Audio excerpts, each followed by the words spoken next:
আলহামদুলিল্লাহ, আজকে একটা আবিষ্কার করলাম। চার ঠ্যাঙা মই, চার ঠ্যাঙা মই একা একা কাজ করার জন্যে কাঠ দিয়ে বানালাম। অ্যালুমিনিয়ামে কিনতে গেছিলাম 5,000 টাকার উপর পড়ে।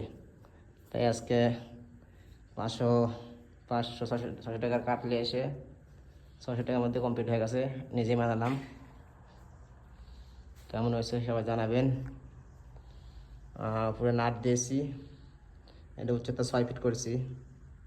উপরে নাট দিয়েছি, এর নিচে দড়ি বাঁধে দিছি।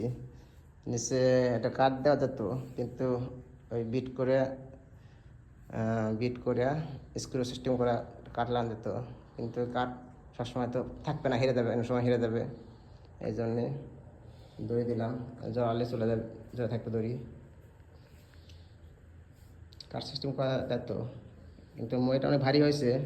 এটা আমার আকাশমণি কাঠ, এই জন্য ভারী হয়েছে। যদি আপনারা মেহগনি কাঠ দিয়ে করতে পারেন তাহলে পাতলা হবে। মেহগনি কাঠ কালকে পাই নাই, তাই এই কাঠ নিয়ে আসি। তবে শুকালে পাতলা হয়ে যাবে। একা একা কাজ করার জন্য অনেক সুবিধা। নিজে বানালাম। সবাই সাপোর্ট করবেন, ফলো করবেন। কেমন হয়েছে জানাবেন।